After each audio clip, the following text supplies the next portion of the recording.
자, 계속해서 이제 문제 가지고 보겠습니다. 24회 때 나왔던 문제고요. 거의 안 나오는 문제라고 그랬어요. 그래서 유량과 저량을 따져오는 문제에서 우리가 이제 공부했던 건 유량을 공부하셨어요. 수지공이라고 해서 수입과 지출과 공급량 이런 것이 바로 유량 변수다. 그래서 자, 임대료 수입이라고 하는 거 근로자 임금 수입의 한 종류가 될 테고요. 신규로 건설한 주택의 공급량 1년 동안 몇 세대 주택을 공급할 것이냐 이런 것은 일정한 기간을 기준으로 판단을 한다라고 해서 세 가지가 유량 개념. 재고량 특정 시점에서 재고량 따질 수 있고요.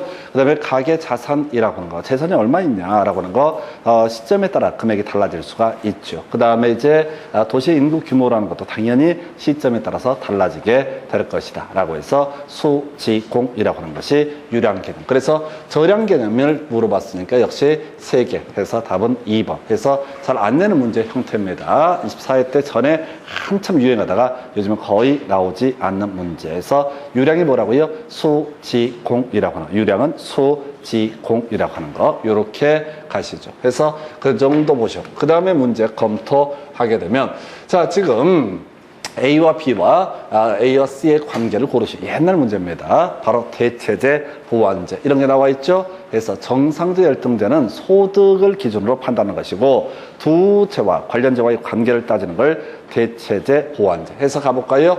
자, A 부동산이 있고 B 부동산이 있습니다. 그래서 A 부동산의 가격이 상승하게 되면 수요량이라고 하는 것은 어떻다? 감소하게 될 것이다. 이건 이제 당연한 얘기고 근데 B 부동산의 수요가 10% 증가했다라고 되어 있어요. 그러면 숫자는 중요한 게 아니고 어떤 재화의 가격이 상승할 때 수요가 증가하는 재화, 이걸 우리가 뭐라고 한다? 대체제라고 부르게 됩니다. 그래서 A와 B의 관계는 대체제 관계. A와 C의 관계를 가볼까요? A와 C. A의 가격이 상승하게 될 때 수요량이라고 하는 것은 어떻다? 감소하게 될 것이다. 근데 C라는 재화를 보니까 수요가 어떻다? 감소하고 있다. 같이 수요가 감소한다. 커피와 설탕이라는 관계. 커피에 대한 수요가 감소하니까 설탕에 대한 수요도 감소했다. 이걸 우리가 보완제라고 부르게 됩니다. 요즘에 거의 안 내는 문제야. 그래서 대체제라는 개념 요거 하나 기억해내기 위해서 문제 통해서 설명드렸습니다. 그래서 답은 1번 이렇게 확인을 했고요. 자, 그 다음에 이제 요렇게 하나 보시오. 그 다음에 이제 검토하게 될 주제 보겠습니다.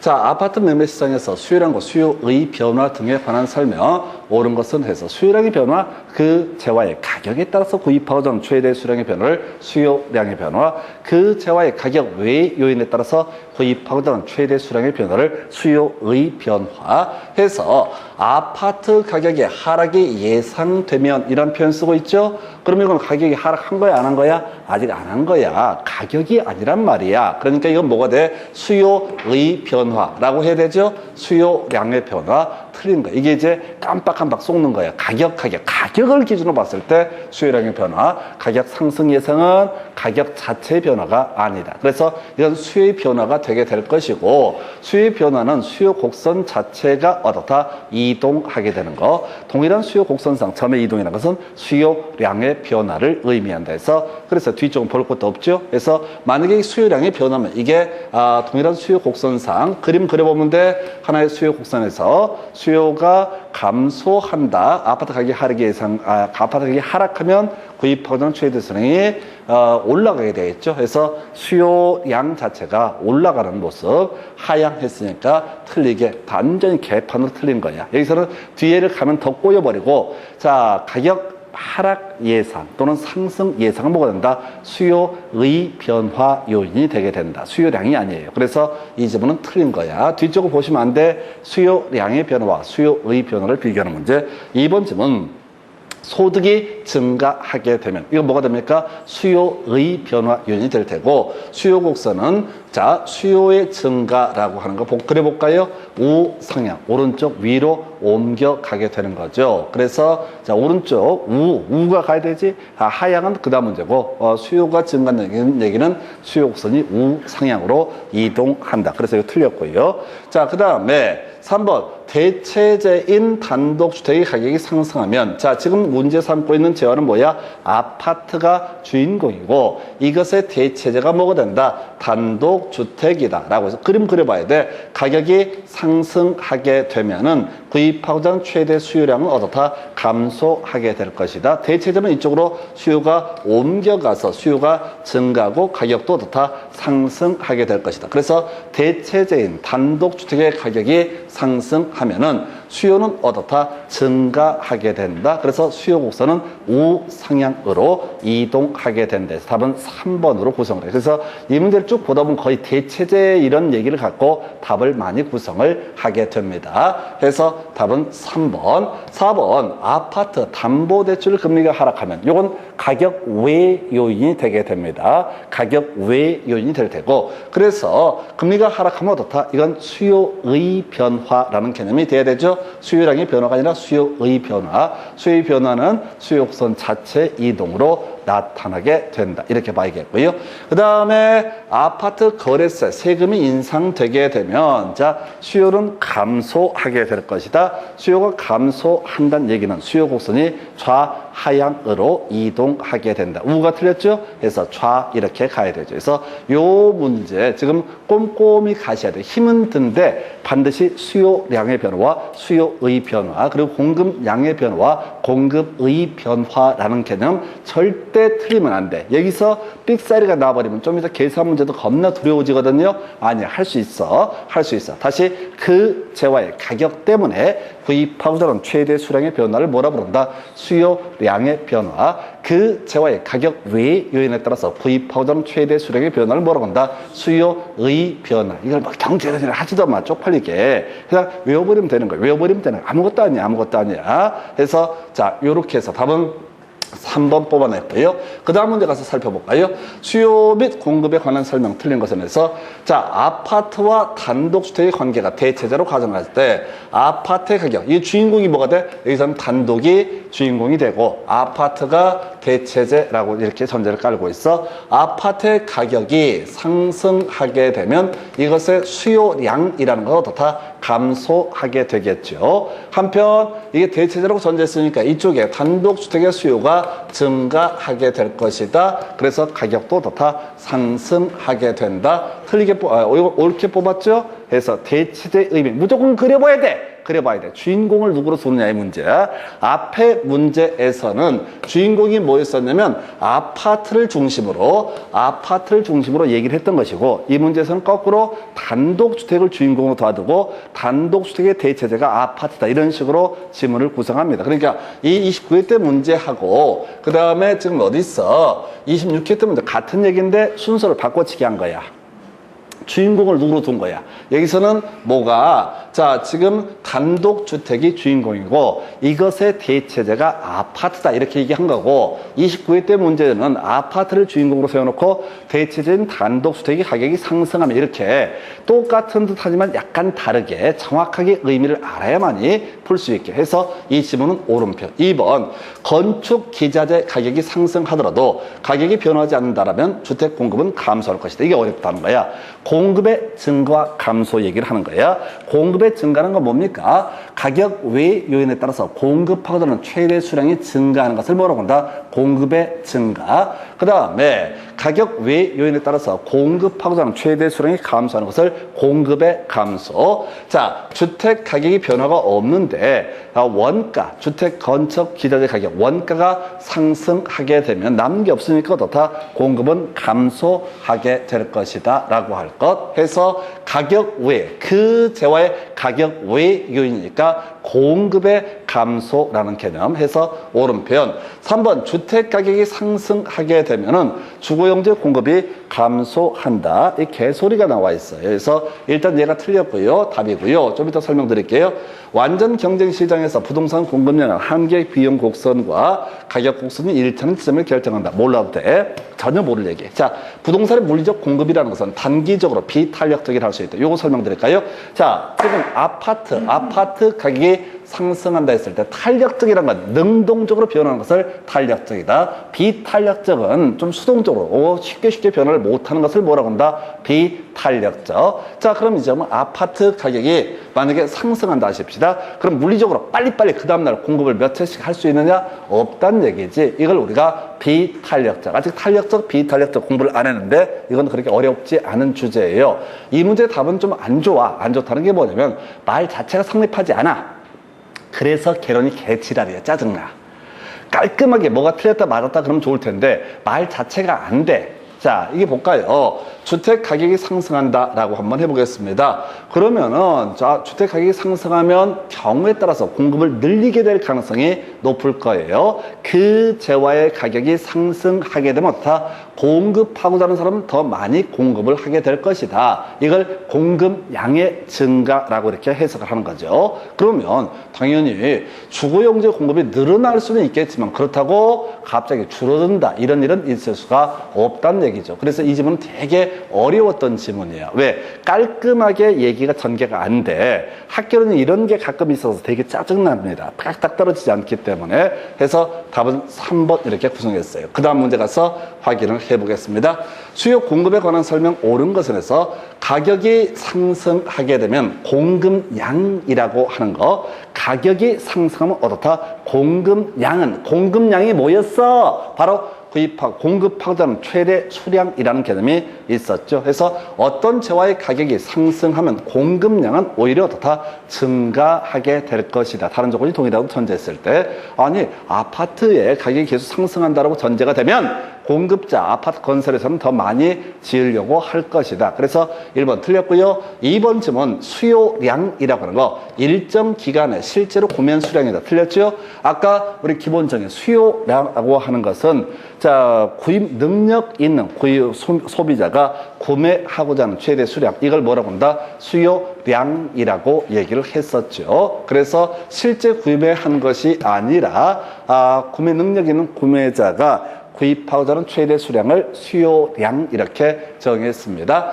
자, 30회 때 문제 좀 밋밋한 거 워낙 기초적인 개념을 물어봤어요. 3번 공급량은 주어진 가격 수준에서 공급하고자 하는 최대 수량을 뭐라고 한다? 공급량 해서 2번, 3번 같은 얘기야. 실제 구매를 했거나 실제 공급한 수량이 아니라 어떤 가격이라고 하는 것을 기준으로 해서 구매 능력 있는 소비자가 구입하고자 하는 최대 수량 또는 공급 능력 있는 공급자가 공급하고자 하는 최대 수량을 수요량, 공급량이라고 부르게 된다. 자, 그 다음에 4번 임금이 상승하게 되면은 자, 가격이 하락한다. 이건 틀렸지. 임금이 상승하면 오히려 원가가 들어가니까 공급은 감소할 테고 가격은 상승할 가능성이 가격은 그만큼 어떻다? 상승할 가능성이 높을 것이다. 이거 딱 떨어지는 게 아니야. 그래서 힘들다는 거야. 그 다음에 5번 가격 외에 다른 요인이 수요량을 변화시키게 되면 이것을 우리가 수요의 변화라고 부르게 되고 수요의 변화라고 하는 것은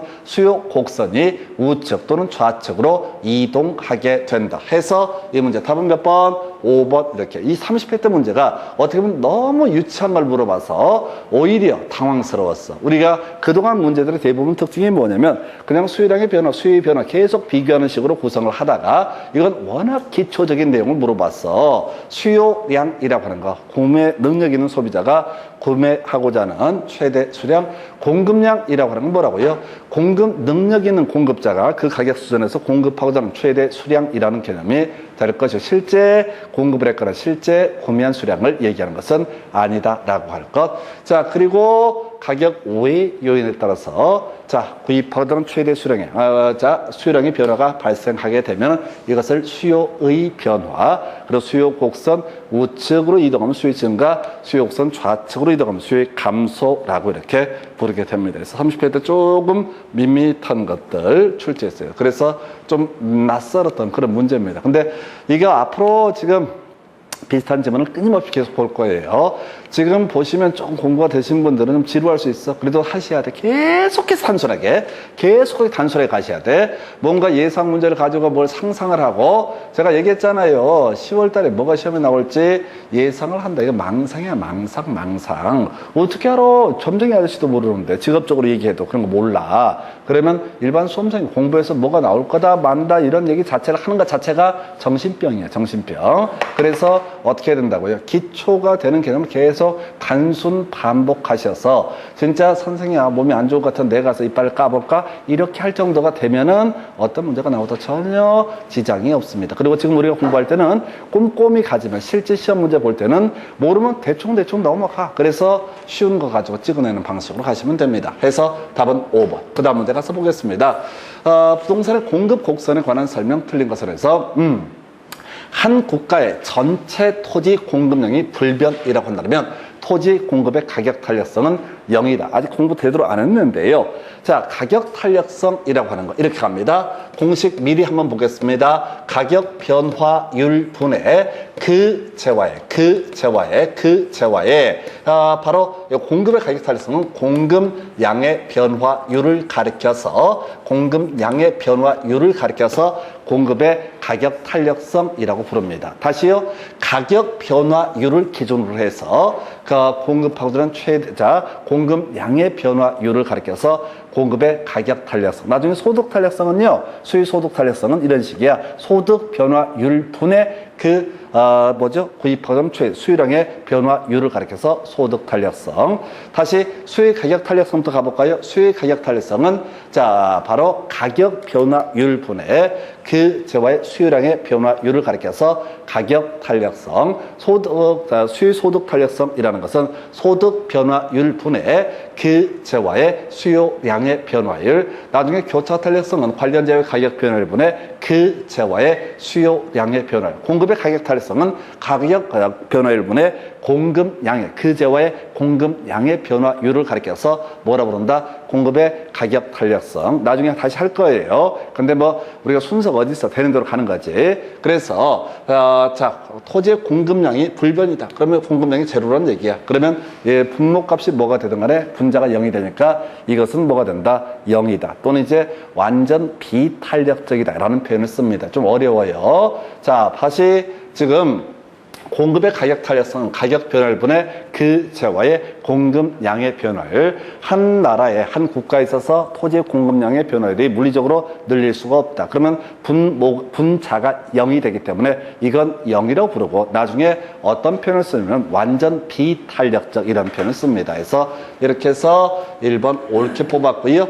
주택의 단기 공급 곡선은 더 비탄력적이다. 장기보다 비탄력적이다. 자, 가볼까요? 아파트 값이 3억 하다 4억으로 뛰고 있어요. 자, 그럼 공급자 입장에서는 이 아파트 공급, 지금 가격 오른 지 한 달 됐어. 또는 보름 됐어. 그럼 바로 공급량을 늘릴 수가 없죠. 그래서 단기적으로는 가격이 올라도 어떻다? 공급량을 늘릴 수 없어서 비탄력적이고, 장기적으로 보게 되면 어떻다? 탄력적으로 반응한다. 그래서 단기 공급 곡선은 장기보다 어떻다? 더 비탄력적이다. 옳은 표현. 힘들어요? 탄력성 다 공부 안 했어. 3번 부동산의 수요가 증가하면 공급 곡선이 비탄력적일수록 균형 가격이 크게 상승한다. 위치가 좀 잘못되어 있구나. 자, 이거 오늘 다 외우겠습니다. 자, 수요가 증가한다 라는 표현. 수요가 증가한다. 수요 곡선이 우측으로 이동하게 되는 걸 뭐라고 한다? 수요의 증가. 자, 그래서 이 문제를 통해서 수요의 증가라고 하는 거, 수요 곡선은 이렇게 우하향하는 모습을 가지게 되는데, 이때 세로축을 뭐라 부르고?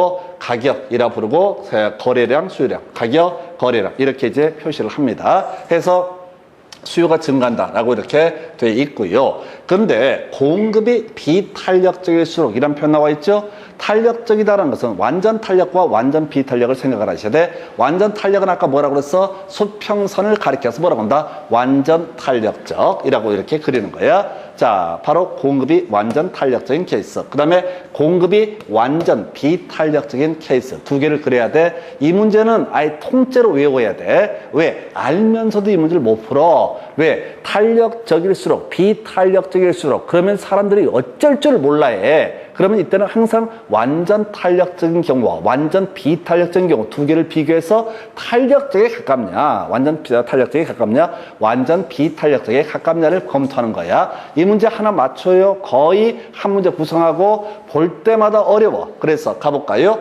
수요가 증가한다. 수요 곡선이 이렇게 움직인다. 이런 얘기야. 수요 곡선이 이렇게 움직인다. 이런 얘기야. 공급이 비탄력적이다라고 전제하게 되면은 자, 첫 번째 균형점이 여기죠? 그죠? 공급 곡선하고 첫 번째 수요 곡선의 교차점이 이 점이라고. 그럼 비탄력적이면 어떻다? 가격은 상승하게 된다. 완전 탄력적이다 라고 하면 첫 번째 교차점, 두 번째 교차점일 때 가격은 변화가 있다 없다? 가격은 변화가 없다. 그러면 비탄력적일수록 어떻다? 가격은 크게 상승하게 된다. 이 문제 외우셔야 돼. 다시 갑시다. 이 문제를 아예 외우고 범주와 무관하게 아예 외우고 들어가야 돼. 지금 문제를 구성할 때 탄력적일수록 또는 비탄력적일수록 이런 말을 꼭 던져준다고 머리가 지끈지끈해지게 됩니다. 그래서 이건 두 개의 그림을 그려야 돼. 첫 번째 이슈. 자, 수요가 증가한다는 얘기는 수요 곡선이 오른쪽으로 이동한다. 수요가 증가한다는 얘기는 수요 곡선이 오른쪽으로 이동한다라고 해야 돼. 공급이 완전 탄력적이다. 부터 가볼까요? 공급이 완전 탄력적이다. 이렇게 그리게 되는 거야. 첫 번째 균형점 얘기죠. 두 번째 균형점 이기죠. 가격은 어떻다? 완전 탄력적인 변화가 없다. 완전 비탄력적이다 라고 하면은 이 첫 번째 수요 곡선하고 자, 이 공급 곡선의 접점 여기가 바로 첫 번째 균형점. 그리고 두 번째 수요 곡선 이거죠. 그래서 올라가죠. 그래서 비탄력적일수록 어떻다? 가격은 상승하게 된다. 경제론이 꼼꼼히 이 파트를 가야 돼. 그려봐야 돼. 해서 이 얘기를 전제하려면 먼저 알아야 되는 게 수요가 증가한다는 얘기는 수요곡선 두 개를 바로 그리고 오른쪽으로 움직여간다. 그 다음에 수요가 감소한다는 얘기는 수요곡선을 왼쪽으로 움직여준다. 근데 항상 증가만 해. 감소까지 하지도 않아. 그냥 대놓고 내줘도 이 파트는 너무너무 어려운 파트예요. 그래서 자, 3번쯤은 어려워. 자, 옳고요. 4번쯤은 자, 토지는 우하향하는 공급 곡선을 가진다라고 돼 있죠. 환장하는 거야. 이런 문제가 더럽다니까요. 뭔 소린 거 아니? 공급 곡선은 뭡니까? 이렇게 그리는 거지. 그래서 다 우상향하는 공급 곡선을 가진다가 돼야 되는데 중간에 용도의 다양성 이런 개소를 집어넣었다고. 그러니까 수험생 입장에서는 용도의 다양성이 있지. 얘기가 분절되면서 주어수를 못 찾아버려. 그래서 자, 토지든 뭐든 간에 공급 곡선은 기본적으로 다 오른쪽 위로 갈수록 가격이 올라갈수록 어떻다? 공급하고 최대 수량이 늘어나니까 우상향하는 공급 곡선을 가진다라고 이렇게 얘기합니다. 그래서 우하향에서 요걸 틀리게 구성을 했었고요. 규제 강화와 같은 개발행위와 기준 강화 같은 규제가 엄격해지면 공급은 더 비탄력적. 자, 그린벨트 없었다가 지금 이제 갑자기 전 지역을 다 그린벨트로 묶어버려. 그러면 공급량을 늘릴 수가 없죠. 그래서 공급은 더 비탄력적이 된다. 그러면 규제가 완화가 되면 어떻다? 공급은 탄력적이 되게 된다. 이렇게 가게 됩니다. 그래서 아까 했던 그림 다시 한번 설명을 드리도록 하겠습니다. 지금 이 3번 지문이 그동안 문제 가장 일반적인 유형이었어요. 그런데 30회 때 문제에서 미친놈의 새끼들이 냈던 문제가 뭐냐면은 이렇게 내버린다고 이렇게 해서 수요가 완전 탄력적일 때라고 깔아. 그러면 이제 공급이 증가를 해야 되는 게 그동안 문제였는데 갑자기 수요가 증가하게 되면 이라고 한다고. 수요가 증가한다는 얘기는 수요 곡선이 어떻다? 오른쪽 약간 위로 올라가는 모습을 보인다. 그림 생각해 봐야 돼. 수요의 증가라고 하는 건 약간 오른쪽 위로 올라가는 느낌. 그래서 우상향하는 모습을 가지게 된다. 그래서 가격은 어떻다? 상승하게 된다. 수요가 완전 탄력적일 때 수요가 감소하게 되면 어떻다?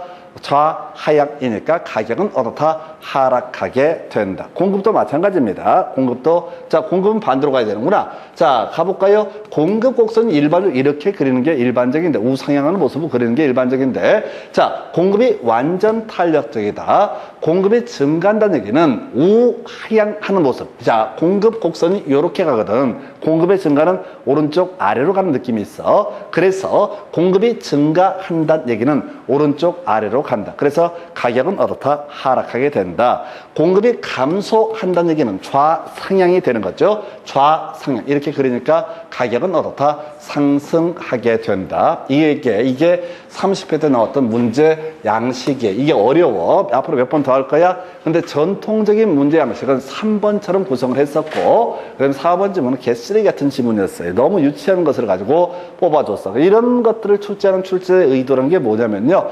문제가 어렵고 힘드니까 수험생 여러분 그냥 쉽게 그냥 맞추세요. 이런 식의 취지인데 우리는 너무 또 진지하게 보거든. 너무 진지하게 보니까 오히려 유치 찬란한 문제를 더 맞추기가 어렵습니다. 공부를 해버리면 어쩔 수 없어요. 이게 머리에 몸을 들어가면 어쩔 수 없어요. 그게. 하여튼 이렇게 설명을 드렸고요. 그 다음에 이제 검토 드릴 주제 보겠습니다. 지금 보니까 공급 및 공급 곡선 등에 관한 설명 틀린 것을 고르셔서 수요가 증가할 때, 자, 공급 곡선이 탄력적일수록 또 나와 있죠? 자, 가십시다. 수요가 증가한다. 그럼 두 개를 그려줘야 된다고 그랬어. 두 번 수요가 증가해야 돼. 공급이 완전 탄력적인 경우와 완전 비탄력적인 경우를 비교를 해야 돼. 공급이 완전 탄력적이다. 수평선을 의미합니다. 공급이 완전 비탄력적이다. 수직선을 얘기하게 됩니다. 그러면 그림을 가지고 분석을 하게 되면 이런 식이지. 자, 이게 첫 번째 수요곡선, 이게 두 번째 수요곡선에서 수요곡선하고, 자, 첫 번째 수요곡선과 공급곡선의 접점, 여기가 바로 뭐가 된다? 균형점이 되게 된다. 그런데 두 번째 수요곡선 접점, 그럼 가격은 어떻다? 동일하다. 이렇게 공급이 완전 탄력적일 때 수요가 증가했을 때 가격은 변화가 없다. 이에 대응해서 지금 이제 첫 번째 수요 곡선, 두 번째 수요 곡선, 공급 곡선이 완전 비탄력적이다. 첫 번째 균형점이 이 점이 되는 거야. 그리고 두 번째 균형점 얘기야. 그래서 자, 공급이 자 완전 비탄력적일 때 수요가 증가하게 되면 어떻다? 가격은 상승하게 된다. 힘들지만 무조건 그려보는 연습하셔야 돼. 지문에 꼭 하나 던져라. 그럼 지문 가볼까요? 수요가 증가할 때 공급이 탄력적일수록 가격은 상승한다. 틀렸죠? 탄력적이면 어떠다? 가격은 상승하지 않는다라고 하는 거. 이거 그냥 무조건 탄력적일수록 비탄력적일수록 나올 때 무조건 두 개 차트를 그려봐야지 이 문제를 풀 수가 있습니다. 2번 지문요. 공급량이라고 하는 것은 주어진 가격 수준에서 공급자가 공급하고자 하는 최대 수량을 가리켜서 뭐라고 한다? 공급량 해서 요건 옳은 표현 되겠습니다. 옳은 표현 되겠고요. 해서 요거 옳고, 그 다음에 세 번째, 해당 부동산 가격 변화에 따른 공급량의 변화, 동일한 공급 곡선상 점의 이동으로 나타난다. 맞죠? 공급량의 변화라고 하는 것은 하나의 공급 곡선상 점의 이동으로 나타난다. 그림 그리면 이런 식이야. 우리가 공급 곡선이라고 하는 거, 가격이 상승하게 되면 어떻다? 공급하고자 하는 최대 수량이 늘어나게 된다. 이런 식의 의미가 되겠습니다. 자, 물리적 토지 공급량의 불변이라면 아까 한번 나왔던 것 같은데, 자, 토지의 물리적 공급은 완전 비탄력적이다라고 되어 있네요. 자, 가볼까요?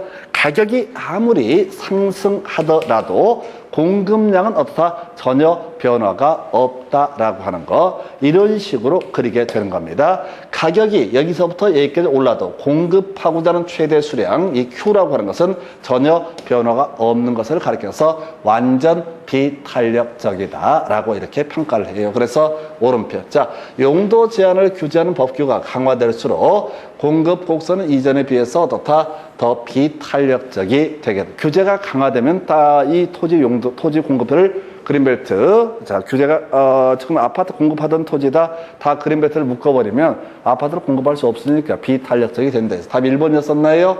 수요가 증가할 때 공급 곡선이 탄력적일수록 가격은 상승한다 해서 요걸 틀리게 뽑아냈어요. 그래서 아까 답 아니었고 여기 답이었고 어느 쪽이 됐든 간에 탄력적일수록 비탄력적일수록 라고 하는 것은 무조건 풀 수가 있어야 돼. 자, 그래서 제가 여기 헷갈리는 분을 위해서 그런 말씀을 드렸었죠. 탄력적이다 라고 하는 거 누워있는 걸 얘기합니다. 비탄력적은 뭐라고요? 서 있는 거. 그래서 제가 그런 예를 들었어. 저희 딸내미가 중3인가 그런데 새끼가 말이죠. 저거 있어요.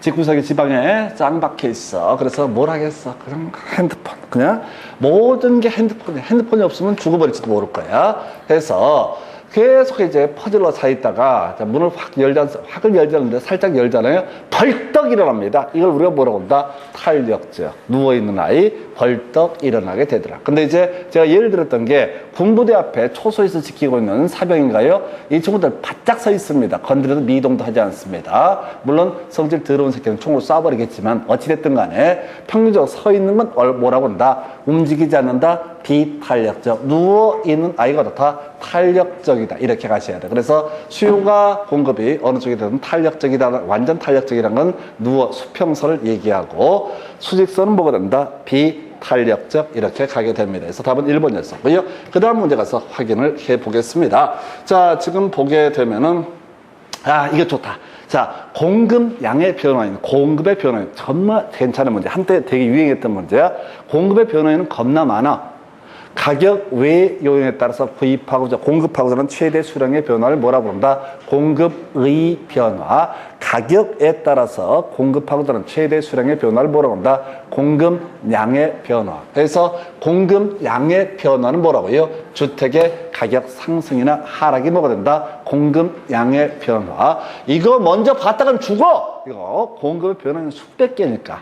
공급의 변화는 수백 개가 나오니까 이게 그 전에 이 문제 나오기 전에 나왔던 문제가 뭐냐면 수요량의 변화인과 수요의 변화인을 올바르게 연결한 것은 이런 식의 문제가 나온다고. 그럼 수요의 변화인은 절대 몰라. 한두 개가 아니야. 대체재 가격이 될 수도 있고 소득이 될 수도 있고 가격 상승 예상이 될 수도 있고 선호도 이런 것이 될 수도 있고 인구수 너무 많아. 그래서 수요량의 변화인은 그 재화의 가격의 상승 또는 하락 이렇게 이것이 바로 수요량의 변화인. 그 재화의 가격 상승 하락 외에 다른 요인은 다 뭐가 된다? 바로 수요의 변화. 이 문제가 지금 28회 때 나왔었거든요. 그러면 보나마나 이 문제 그 전에 23회인가 나왔던 문제가 수요량의 변화인과 수요의 변화를 올바르게 연결한 것은 나왔었거든. 그 문제 보고 28회 때 문제 구성한 거야. 그러면 앞으로 내릴 건 뭐겠어? 수요량의 변화인과 그 다음에 수요의 변화인을 올바르게 연결하시오. 그럼 우리가 기억할 건 뭐라고? 수요량의 변화인은 그 재화의 가격. 여기서는 주택시장이라고 됐으니까 주택의 가격 상승하라. 만약에 문제를 구성할 때 이렇게 나올 수도 있겠다. 아파트 시장에 있어서 수요량의 변화 요인과 수요의 변화 요인을 올바르게 연결한 것은 하면 만약에 수요량의 변화 요인 하게 되면 아파트의 가격 상승이나 하락은 뭐가 되고 이것은 수요량의 변화 요인이 될 테고 갑자기 연립의 가격 상승 하락 이런 얘기 나오면 그건 대체재라든가 소위 최소한 대체재일지 아닐지 모르겠지만 최소한 그 재화의 가격이 아니기 때문에 그건 뭐가 된다? 수요의 변화 요인이 될 수가 있다. 이렇게 하는 거야. 다시 그 재화의 가격을 기준해서 구입하고자 하는 최대 수량의 변화를 수요량의 변화. 아파트 시장이라면 아파트의 가격 상승 하락이 수요량의 변화 요인이고 그 다음에 아파트 시장에서 공급량의 변화인과 공급의 변화 요인이라고 하는 것을 검토하게 되면 공급량의 변화는 그 재화의 가격 상승 하락 이에 비해서 다른 요인은 다 뭐가 된다? 공급의 변화 요인이 된다. 그래서 이 문제 답은 몇 번? 1번 이렇게 가는 거야. 나머지는 이건 볼 거 없어. 그냥 무조건 공급량의 변화인 또는 앞으로 수요량의 변화 요인만 찾으시면 됩니다. 이런 문제가요. 맥을 딱 알고 있으면 읽어볼 필요도 없이 딱 답이 떨어지는 그런 문제고 하나하나 경우의 수를 따지면 끝이 없어요. 그래서 지금 주기상 굳이 낸다라면 수요량의 변화 요인과 수요의 변화 요인 그 전에 나왔던 문제 패턴이거든요. 그 문제 보고 28회 때 공급량의 변화 요인과 공급의 변화 요인을 연결할 수 이런 문제 나왔던 바가 있습니다. 그래서 겁나 간단한 문제. 그 다음 문제 가서 검토를 해볼까요? 자, 부동산 수요의 증가에 영향을 주는 요인을 모두 고르시오. 수요의 증가, 수요의 증가, 수요 곡선이 어떻다? 수요 곡선이 우측으로, 자, 우상향인데 우측으로 이동하는 요인. 소득이 증가하면 어떻다? 수요는 증가하겠죠? 소득이 증가하면 어떻다?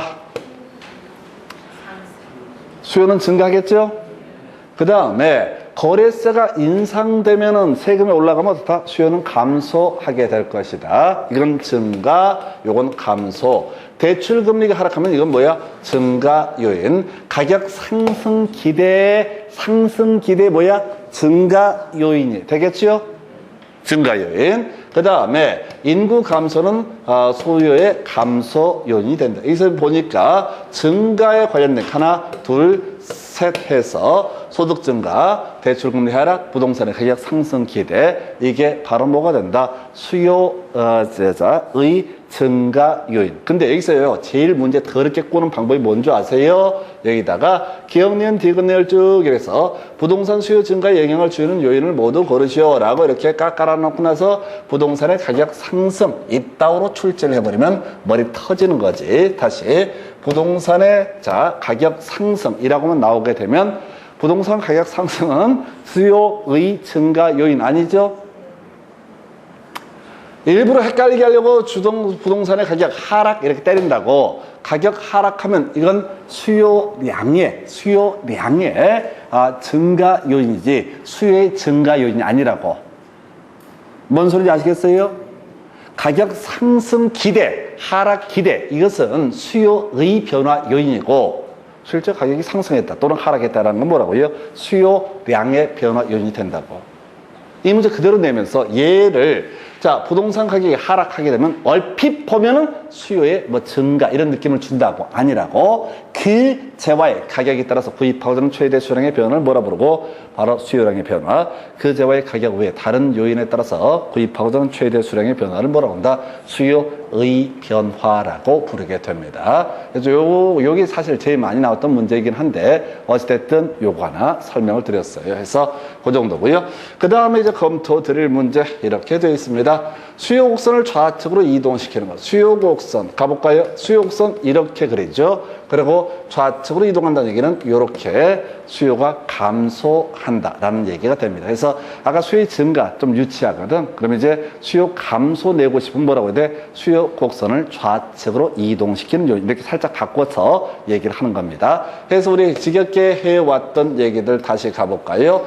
수요 곡선 이렇게 그린데 증가는 이렇게 어떻게 그린다? 수요의 증가라고 하는 이렇게 그린 것을 수요의 증가. 수요의 감소는 어떻게 그린다? 이렇게 그리는 거야. 그래서 수요의 감소 요인이죠. 수요 곡선을 좌측으로 이동시키는 것은 수요의 감소 요인.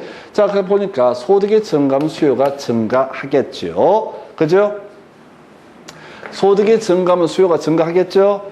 그 다음에 원자재 가격이 하락. 이게 이제 가슴을 점였던 그런 얘기야. 얼핏 보면 이게 수요의 증가인가 감소인가 아무 상관없어. 공급의 뭐가 된다? 공급의 증가 요인이다. 이게 어려웠다고. 이 나쁜 놈의 새끼들이 수요의 증가 감소만 내다 갑자기 공급의 증가 감소를 싹 섞어버리는 거야. 그러면 사람 미쳐버리거든. 지금 미리 문제를 통해서 외우는 거야. 이건 이제 하도 많이 내다 보니까 처음에는 수요의 증가 감소만 얘기를 물어봐. 증가냐 감소냐. 그러다 이제 좀 난이도 올려가지고 수요 곡선이 우측으로 이동한다 좌측으로 이동한다 살짝 바꿔치기. 그러다 내다 이놈의 새끼들이 이제 장난치는 게 뭐냐면 수요의 증가 요인과 공급의 증가 요인 또는 수요의 감소 요인과 공급의 감소 요인을 한 섹터에다 다 엮어버리는 거예요. 그래서 이것은 공급의 증가 요인 아무 상관없고요. 사회적 인구 감소, 수요의 감소 요인이 되겠죠. 아파트 가격이 하락. 또 쏘고만 안 돼. 아파트 가격의 하락이나 상승이라고 하는 것은 아파트 시장에서 뭐가 돼? 수요량의 변화 요인이 되는 것이지 수요의 변화 요인, 수요 곡선의 좌측 우측 이런 거는 관련이 없다. 그 다음에 아파트의 선호도 감소, 수요의 감소 요인이 될 테고 대체주택 가격 하락. 그럼 그려봐야 돼. 어떻게 그려야 돼? 그래서 아파트라고 하는 게 있고 대체주택이 있다라고 이렇게 얘기를 한다고요. 그러면 이때 대체주택의 가격이 하락하게 된다. 그러면 이쪽에 수요가 몰리겠죠? 수요량이 증가하겠죠? 그럼 아파트에 대한 수요는 어떻다? 감소하게 될 것이다. 저쪽으로 옮겨가 버리니까. 그래서 이것도 수요의 감소 요인이 되게 된다. 아파트 담보대출 금리 하락. 이건 수요의 증가 요인이 된다. 그래서 이 문제는 지금까지 나왔던 문제 제일 난이도가 있는 문제야. 첫 번째 수요량의 변화와 수요의 변화를 구분할 수 있어야 되고, 제일 엽기적으로 공급량의 변화, 공급의 변화까지 한 문제 안에 다 담아버린 거야. 그래서 제가 아까 이 파트를 설명드릴 때 수요량의 변화, 수요의 변화, 공급량의 변화, 공급의 변화를 한꺼번에 묶어서 설명드린 취지가 이것 때문에 그렇습니다. 이 문제 거의 미쳐버리는 문제야. 그래서 해야 돼. 이게 이 문제가 이렇게 어렵게 나온 이유가 20회 초반부터 계속 이 문제만 내다 보니까 난이도가 점점 올라갔어. 근데 요즘에 조금 이런 문제에 좀 출제 빈도가 떨어진 상태고요. 또 다시 돌아올 수도 있는 복고풍 이런 식의 개념으로 해서 지금 수요 감소 요인은 어디 있어? 사회적 인구 감소, 그 다음에 아파트의 선호도 감소, 대체 주택 가격의 하락이라고 하는 거 세 가지가 수요 감소 요인이 되게 된다라고 할 거. 요렇게 이게 저는 지금까지 아마 7년인가 8년 풀면서 한 수십 번 풀었을 거야. 근데 풀 때마다 매번 새로워. 미친다니까. 지금 여러분 겨우 한 두세 번 풀고 나서 이거 지난번 다 했었는데 매번 새롭네? 라고 생각하는데 아니야, 매번 새로워. 나는 지금 8년째 계속 새로워. 볼 때마다 무릎을 쳐. 새끼들 문제 겁나 빡시게 냈구나. 이런 생각을. 근데 자주 나오는 주제는 가셔야 됩니다. 자, 좀 준비하셔야 돼. 이렇게 보셨고요. 그 다음에 이제 검토드릴 주제. 공급 곡선을 우측으로 이동. 자, 공급 곡선 그려봐야 돼. 요렇게. 우측으로 이동한 것은 공급의 증가를 의미하게 되는 거죠. 공급의 증가를 의미한다. 해서 자, 주택 건설 업체 수가 좀 다른 조건이 동일하면 그 집 짓는 애들이 많아지면 당연히 공급은 늘어나게 될 것이다. 그 다음에 주택 건설용 원자재 가격이 하락, 원가가 줄어들면 공급은 증가할 것이다. 주택 담보대출 이자율의 상상, 양아치 새끼들. 자, 요건 공급의 증가입니까? 감소입니까?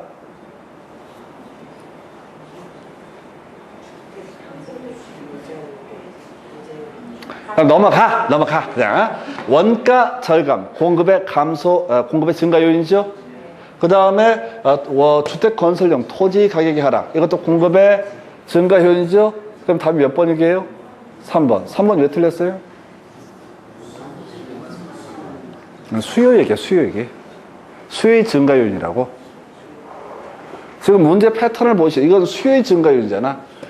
금리가 하락하면 더 집을 많이 사게 될 것이다. 아니, 이게 마음의 준비가 돼야 된다고. 지금 처음 문제 보실 때 몇 번을 해도 공급의 증가 요인이 아닌 걸 고르시죠. 그러면 자꾸 본능적으로 공급의 감소 요인을 찾으려고 한다고, 마음 자체가. 근데 이놈의 새끼들이 자꾸 수요의 증가나 감소를 때려버린다고. 약오르게. 근데 문제를 이렇게 계속 내니까 마음의 준비를 하셔야 돼. 수요의 증가 요인을 고르시오. 수요의 감소 요인을 고르시오 할 때, 거기에는 공급의 증가 요인이나 공급의 감소 요인을 분명히 하나 던질 것이다. 그래서 정말 나쁜 새끼들은 공급량의 변화 요인 또는 수요량의 변화 요인, 요걸 확 던질 것이다. 그래서 4개가 세트로 가야 돼. 수요량의 변화, 수요의 변화, 공급량의 변화, 공급의 변화. 문제에서 이렇게 하이 클래스 돼요. 근데 문제는 미리 마음의 준비를 해버리게 되면 별로 거침이 없어. 이럴 줄 알았어. 이런 식으로 가시게 되는 거예요. 그래서 요렇게 답은 몇 번? 3번. 자, 그 다음에 이제 검토 드릴 주제가 수요 가격 탄력성이라고 되어 있는데, 자, 오늘 여기까지만 가겠습니다. 수고하셨습니다.